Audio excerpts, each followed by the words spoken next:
lae värvimine täna siis ja vaatasin, et mingi osa seda värvi oli eelmisest korrast alles jäänud, et läheb see lakke.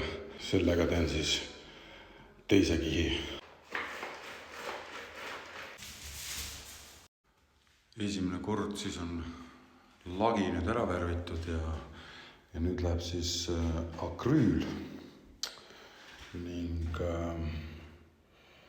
avastasin täna sihukese asja, et selle korgi otsas on sihukene mingi uuendus toimunud. Viimati, kui ma tegin, siis ei olnud. Mulle tundub, et see on mõeldud selle jaoks.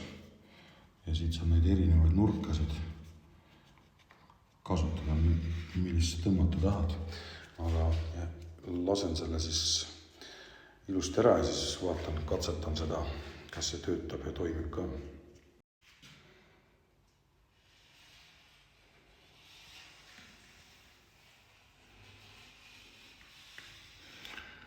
Ütleme niimoodi, et nagu toimib, aga ma olen harjunud seda sõrmega tegema ja tuleb väheke parema. Minu jaoks toimib ikkagi vana aja klassika, kas siis veeri või seebivesi ja teen sellega. Ja mulle meeldib tulemus rohkem siis.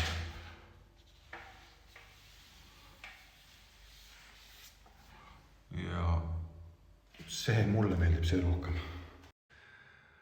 Valmis sai see osa nüüd. Homme läheb teist korda värvi alla ja siia sai veidike pahtli parandusi ka tehtud, sest millegipärast koordus see värv lahti sealt. Et ei tea, mis seal all tehtud oli. Ilmselgelt putukatele meeldib siin uues kohas nüüd. Ja siis läheb sein. Homme tuleb lagi ja sein on siis meil juba neljapäeval.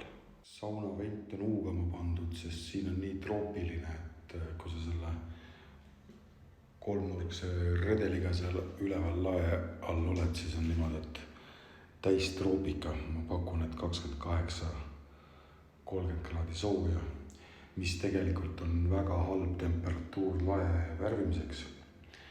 Aga Bauhofi müüjad ei osanud mulle soovitada lae värvi siis selle kestvust pikendajat. Nii et kui ma kunagi elutuba tegin, siis seal mulle K-Rauta inimesed ütlesid, et sa oleks pidanud panema mingisugust ainet juurde sinna, mis teeb siis selle laevärvi kuivamisaja pikemaks, aga jah, Bauhofi inimesed ei oskanud seda sobitada. Seega jäi ära seekord ja siis homme siis läheb juba see Zero 2 ning ma ei ole selle tootega tegemist teinud, Tikurilla.